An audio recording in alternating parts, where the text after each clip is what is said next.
We're walking over to the Jean Cocteau Cinema in Santa Fe, New Mexico. We have an art show happening there. My artwork plus Liz Wallace's jewelry.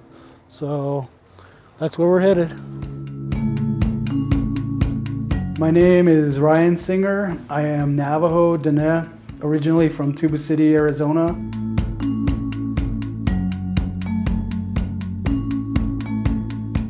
Four Forts Navajo, so I have 4 clans.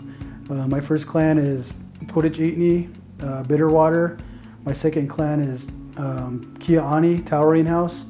My third clan is my mom's dad's clan, which is Mini Goats, is Glizithlana. And then my dad's clan is a Shia, that's a Salt Clan. Live and work in Albuquerque, New Mexico. I'm an artist, part-time artist, and I also work. I have a day job, and I have a family here in Albuquerque.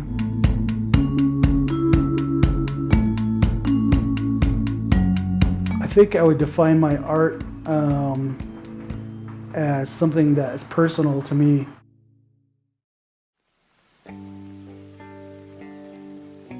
I started drawing with crayons, pencils, markers, probably when I was probably about 4 or 5. I remember drawing like members of Kiss. I remember drawing comic book characters. I remember drawing The Thing, Spider-Man, The Incredible Hulk, just doodles. And I remember I was a big fan of dinosaurs, so I used to draw dinosaurs all the time too. So those are the first things I remember drawing, and ever since then I've been drawing whatever I liked. And then my mom was like, I'll buy you a sketchbook. So, I didn't even know what the hell to do with a sketchbook because it was just one blank piece of paper. So I would just doodle, draw, my mom would tell me, use the whole piece of paper, don't just like do one little thing, and then go to the next thing, use the whole thing. So this was like even before like I, saw my uncles do this or I saw other artists do this. I was already just drawing for some reason. So I see all kinds of people, There's like people with really good work ethics. There's people with like tons of talent and all kinds of ideas, all kinds of creative people. So it's cool to be kind of writing that whole thing, and watching it kind of evolve as you go. So it's interesting to see what comes out next, say in the next 5 years or 10 years, see what's going to happen with art. If it's going to go digital or whatever, but I would like to stay old school, just paint like how the masters painted, like in the Renaissance, or, people that just did artwork, that actual painting, on canvas. So that's my passion. That's what I want to, that's all I want to do is keep evolving in that and keep working so I get better and better.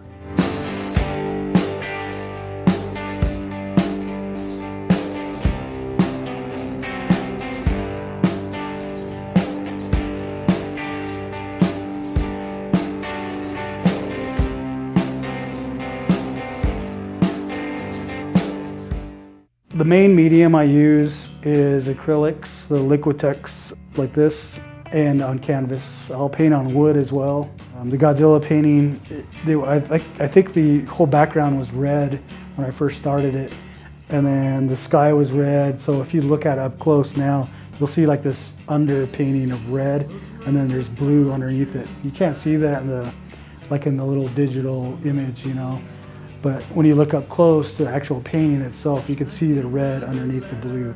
It's kind of cool. It's a really cool effect. So I like giving something that has some kind of like value to me, to somebody else, that I know there was some thinking, some kind of care behind the painting, that I'm giving to somebody. I'm just gonna paint right on the canvas and just give it to them. There's like these layers of painting and all the thinking and working out problems and stuff like that as I'm going. I wouldn't say it's like a math problem, but it has to do with how everything fits together. Colors, shapes, balance. If you want it balanced out, and then just the actual images themselves. Just a little Godzilla guy had like all these little scales and his skin, to do all that, and then shade each one of them, then highlight each one of them, and then just, the whole thing was just a lot of work. So it was, and then the alien, that was tons of work too, so, but when it was finished, it came out really nice. So that was one of the things that I enjoyed looking at, in my studio for a little while, was looking at how cool that thing came out. So, but it's gone. So, but it was a nice painting. So those people, I hope they enjoy it.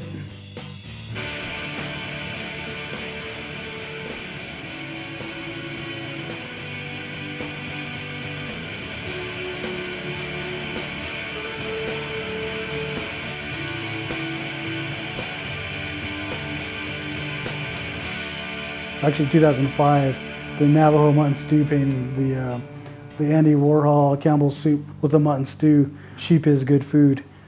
That painting, when it came to me, the idea came to me, I couldn't wait to paint it. It was just like, it was like itching. My whole body was like just like going nuts. I have to finish this painting. I think I finished it like in 2 days. Like I just went to town on the thing. And when it came out, I just sat there and looked at it. I was like, wow, this is freaking awesome, And I kind of was worried. I was like, I wonder if people will get, the whole thing, I wonder if people will get it, And I was, but I was like, well, I get it. I know what it's about, So I just, and then I, showed it at the Herd Museum. I think the first time I did the Herd, first or second time I did the Herd, and people dug it. They got a kick out of it, and then I think a few months after that, we started doing t-shirts, I knew after that, people were like, who the hell is this guy, or, I know who this guy is or whatever, you know what I mean? That was the one thing that I knew people noticed, or I got any recognition, that before that, that was the kind of like the, I guess, I wouldn't say pinnacle, but that's where, it kind of got that recognition. And, since then some people, I won't say everybody, but some people know who I am. So then they're like, oh yeah, you did the mutton stew thing. So that's the big thing, and the wagon burner too. Sometimes it's kind of a shot in the dark, because you can't really read somebody's mind, you know what I mean? But most of the people that I know, I would say like 99% of my clients that get commissions, they're usually satisfied with, the painting I give them or the piece I give them. But I usually give them like progress photos, progression photos, kind of like where I started at, how it's kind of coming along, so they see it, if they want to make any changes, I mean, it's easy, it's not a big deal.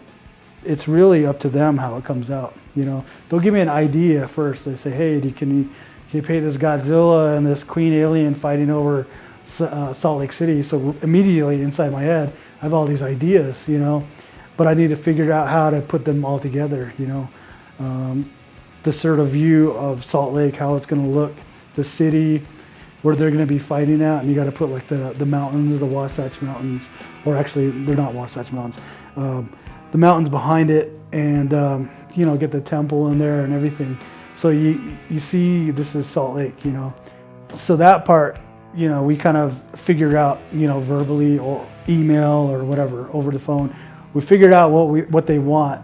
I write it down, make notes, figure out a time frame and price or whatever, payment plan, whatever we figure out. But and then I just start the painting. Still takes that time to figure out how to put it all together. It's like a puzzle. Like assembling this thing, that you don't really know what it's going to look like. So I'll also give them a sketch too, even before I even start the painting. I'll be like, this is what this painting's going to look like. This is going to be like a Triceratops bull rider, inside a rodeo. So here's a sketch. I'll do it in a pencil, take a photo of it, send it to him.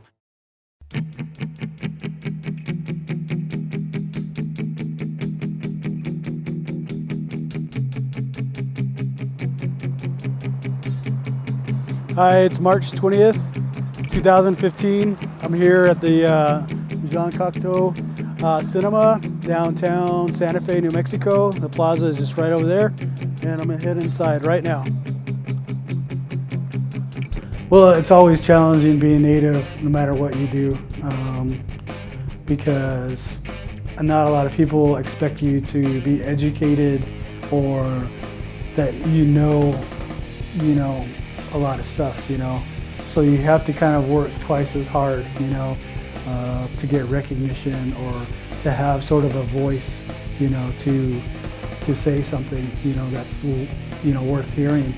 So you have to work, harder, be smarter, take risks, be different, and I know the Navajo culture is one of the most unique cultures in the world, and it took me, I don't know, just maybe about 10 years ago, 15 years ago to realize that, as I matured as an adult. And every day I learn more and more about just how unique we are to this land, to this, to this part of the earth, And you go all over the world, and you won't find anything like this. So it's nice to be close, to the Navajo res, close to Window Rock, Gallup. This whole area is just it's important to us, So that part is which kind of gives me a little strength, to be proud, to do what I'm supposed to do, to find my voice and be able to, carry it and, show other people that they can do this too as well, be an example. So as far as being Native and being part of the art world, I have to show that unique part of my culture. I don't necessarily show it in every single piece of art I do, but I do pieces that have Native influence in them. And just like that mutton stew painting I was talking about, the Campbell soup one, that is unique, to me, and every Navajo that's grew up on the res understands it. And, it's like I can relate to all of them, just on that level. So it's cool to be part of that, and for them to understand that. To be, I guess, Native and be in the art world, there's challenges of, I guess, like I was saying before, you have to work twice as hard, you have to have a voice, you have to have something to say, and you have to be intelligent, figure things out. Don't expect people to just like bend over backwards for you. You have to make things happen for yourself. You can't figure it out, there's always a way, so you have to keep trying. And it's tough because, not everybody's buying paintings, not everybody needs artwork. So you have to work twice as hard to figure out how to promote yourself, how to be unique, how to get people to want your artwork, and get it seen too as well. So it's pretty tough, and I'm sure other artists are feeling the same way, So I try to do the best I can, and like I was saying before, do the best artwork as I can, And it's not even about making money, it's not about making, making the most money. It's about making just good artwork, Whether it's Native art, contemporary Native art, or just contemporary art, It's just, in my eyes, it's just like whatever I create as a Native person, that's my work, But I think it's important to have that cultural background, that experience, to kind of know what you're talking about and know where you come from. I started back in 2001, 2002. I started doing honorariums, going to art schools or regular high schools, junior highs, grade schools, and talking with children about artwork, what I do, being Native, coming from a Native background, living on a reservation, growing up, and just kind of like seeing the same things they see, poverty, alcoholism, all these social ills on the reservation, growing up, going to school, and getting an education, and eventually becoming an artist, like a professional artist, and kind of doing what I enjoy, what I love, and getting to that point, and showing them my artwork, and I can make a connection with them about that. And I've gotten a lot of emails, a lot of all kinds of feedback from younger kids, people that were graduating high school, or people that were like first year college students. They're like having questions, like about art, like, I want to become an artist. What do you think about this? And it's like, get an education. First thing I tell them is like, get some kind of degree, get some kind of, even if it's art, if it's not, whatever, get some kind of degree, get educated. It doesn't matter what you but you can still do art. One of my friends, he's a teacher down in Mesa, or not Mesa, in Scottsdale, Arizona. He's an art teacher. And a couple of years ago, he came up here to on his way to Denver, and he gave me this report. One of his senior students wrote, and he was a Navajo kid. And he wrote a report on one of my paintings that he saw at the herd, which was really cool because he was trying to figure out what I was trying to say. And he just wrote like all the stuff that kind of inspired him to become an artist, and it was so cool to hear him write it out, about my artwork, it was so cool because he wrote about how he saw my artwork and was trying to figure out what I was trying to say. So he had all these like theories on what my painting was talking about, so he had this idea, and he had this other idea, and he had another idea, and it inspired him to become, to want to become an artist, and he thought it was the coolest thing in the world. And then I got that, my friend gave me the report he wrote, and I was just like, wow, this is so cool. So I actually started crying when I read it, because it just blew my mind. And that was one of the coolest things, was being able to just get somebody interested in artwork, or just even the thought, somebody thinking about what's going on in just one of my paintings, That was really one of the things that really kind of touched me and made me feel like maybe I'm doing something right, Because before it was always about art, trying to make art to keep making art, or making whatever I can and let people see it. But now it was at a point where it was like the art is doing something and giving back, to my community. It's like letting people, younger generation, see things that maybe they didn't see before, or let them maybe inspire them to try to say something themselves, So that's what I got out of that painting, or that writing, that essay,